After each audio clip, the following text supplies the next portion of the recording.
Hey guys, I'm Chef Max. Welcome back to the kitchen. Spicy peanut sauce for dipping those beautiful summer rolls, or you can just do vegetables in it. It's really tasty and really healthy and quick to make. So we're gonna do it right here. Stay with me, click subscribe if you're not doing that already. Give me a thumbs up if you like this video and ring that bell, and I'll send you new things I have coming up. So see you back in a second.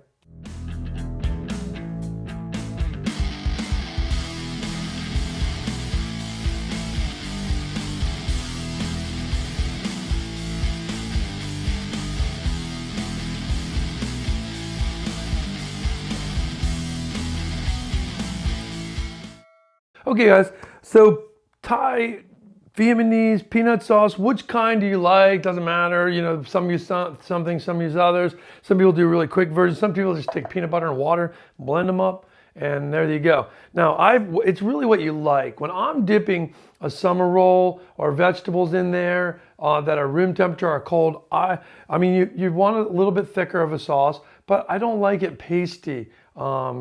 Really pasty kind of peanut buttery. I like it with a nice blend. So this is really about what you like, right? So this one I really love, and I'd love you guys to try it.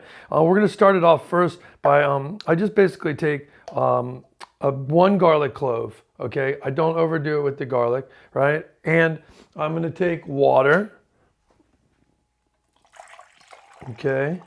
We're gonna start with probably start with a cup and a half. You know, this is probably a cup and a half of water. And then I'm gonna put some chili in that. I'm gonna use a tablespoon of sambal chili because I like it to make it a little spicy. I think that just peanut butter by it. You know, you get peanut butter sometimes and it's just sweet. And actually, you know, a lot of times in Vietnamese cooking, excuse me, they tend to have a sweeter tongue than Thai cooking. Thai cooking tends to be a little bit spicier. So there doesn't mean there can't be spice in this, and there will be some spice, but I added another little tablespoon of that, or I should say teaspoon, because I want there to be spice.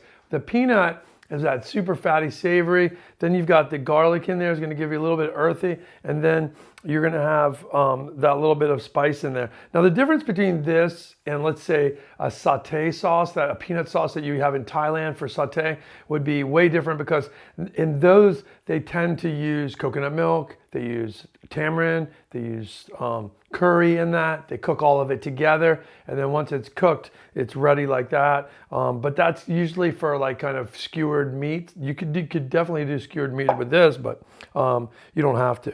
So what I'm gonna do is I'm gonna blend this up, because I'm not gonna puree this later. So I wanna blend this up. So let me blend this up and I'll be right back. Okay, we're back. I actually blended it over here. I brought my NutriBullet over here. We'll blend it right here. One of the things I wanted to add to it, now you don't have to add this if you don't have it, but I like fresh ginger. I would not put powdered ginger in it, okay? If you don't have ginger, just skip that, okay? Not a big deal. But I always have ginger around my house, super healthy for you. I do a lot of smoothies with ginger.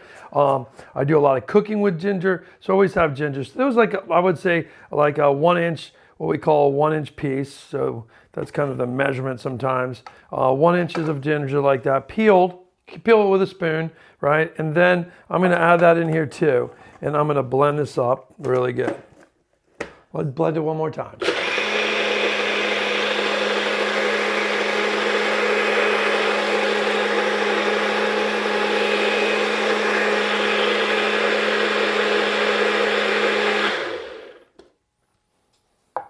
Okay, I've got this blended, and we've got our ginger, our garlic, all of that's blended in there. And now I want to take my peanut butter, right? And I'm going to probably take, that's probably like a cup of peanut butter. Really the measurement is not crucial in this. It's all about the texture, right? And how that changes, right? So this is really good peanut. I ground this up myself. So I went to one of the fancy grocery stores. No, nothing like peanut butter, right? I don't know who the first person ever tried peanut butter was, but they were probably like, wow, that's amazing, right? If you're not a peanut butter lover, I don't know what's wrong with you. You got problems, I think. No, I'm just kidding. Some of you just can't have peanuts. And I mean, it seems like more and more people are allergic to peanut now, but which is sad. And it's, well, you know, actually it's tough too in restaurants, because a lot of times restaurants don't want to mess with it, because the growth of people who don't like or can't have peanut butter has kind of expanded. So a lot of times places don't want to have peanuts in their restaurant now. So it's hard to get it. So what we're going to do is I'm going to whisk this in, and you can see when I whisk this in, right, the texture is loosening up. It's still pasty a little bit, and we're going to cook this for a bit. So you need excess water anyway. And I always make it like this. We started with 1.5 cups of water, and then we started with like a good cup of peanut butter, right? And right now, if you looked at the consistency, let's take a look at this, right? The consistency is a little bit loose, right? But it's also the peanut sauce is a little thick. We're going to probably end up having to add, we're going to cook that down. As we cook it down, the water is going to evaporate. It's going to get thicker. But also, as it thickens up, we want to make sure that we're keeping it the right consistency to dip something in it, and it's coated, but it's not so pasty thick. Now, I've got hoisin sauce. Hoisin sauce is pretty traditional with it. So I'm going to put, let's see here, 1, probably 2, 3 tablespoons of that in. Now, we don't add salt because later we're going to add in. Now, hoisin is going to give you the sweetness. And as we cook it, it's going to darken this peanut sauce up as well. I'm looking at it now for darkness. That kind of tells me a little bit how much I want in there. I'm going to go with 4. So it's going to be 4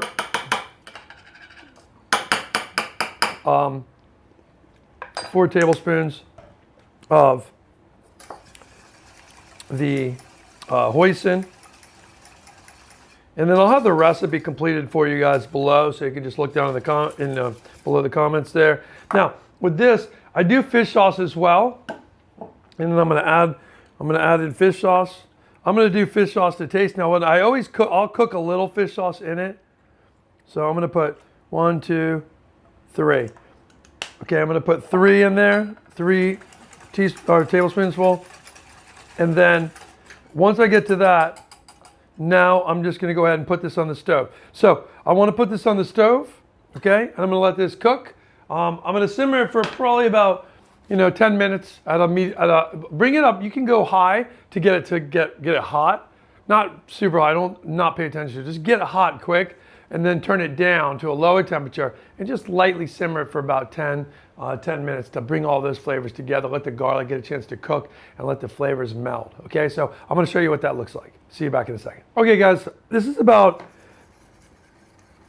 probably about 15 minutes. So it took about 2 or 3 minutes for it to come up and simmer, and then it's good because it's thick. It will pop. So I always put a lid on it and put it on a very low temperature. Let it cook. You want it at that light temperature for it to cook together and meld these flavors. Okay. You want it to be super smooth. If it's not super smooth and creamy, like if you didn't grind up the ginger enough or the garlic enough previous, then you can blend it at the end. If you grind it up enough in the beginning and your peanuts are very smooth, sometimes your peanuts you get from the store are a little bit chunky. So if that's the case, then don't blend it in the beginning. Just smash the garlic and let it cook in there, and put the ginger just sliced in there and let it cook like that with everything, and then later blend it. So you can do either way. Now it's super creamy. What am I looking for now? I'm looking for salt. I want more salt.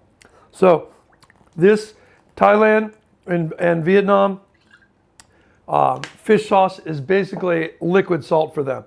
It doesn't need any more chili, so I'm going to leave that. It's got a spice to it, which I love, because normally when I make my summer rolls, and this is what I'd probably serve with a summer roll, which is just a rice paper roll. You can check it out. I'm going to have summer rolls on here for you guys to try as well. That's perfect. Now it has salt, it has spice, creaminess, sweetness from the hoisin sauce, and richness. So I think it's ready to go. So to serve this, we're just going to pour that right into our dish here like that. Okay, I've got some chopped peanuts on there. I'm just going to put those right in there like this on top. And then I'll take a green onion. I've got a nice little green onion here, right? And I'll just slice it thin. This is just garnish. You don't have to have it. You can have it. It's up to you. It's not a big deal. I mean, you're basically going to have a lot of these flavors in your whatever you're dipping too. But that's it. Okay? So, spicy peanut sauce. Million different uses for this. You could dip grilled chicken in there, grilled pork in there. You could put swordfish grilled and drizzle that on top with it. It's great with anything. If you like peanut butter sauce, you're going to love this. So try it at home. I'll see you back in the kitchen soon. Leave comments if you have any questions or comments, or you just want to know different variations. I can try to share all my knowledge with you, and I hope you enjoy it and share some with me. Give me some feedback as well. Thanks, you guys. See you soon.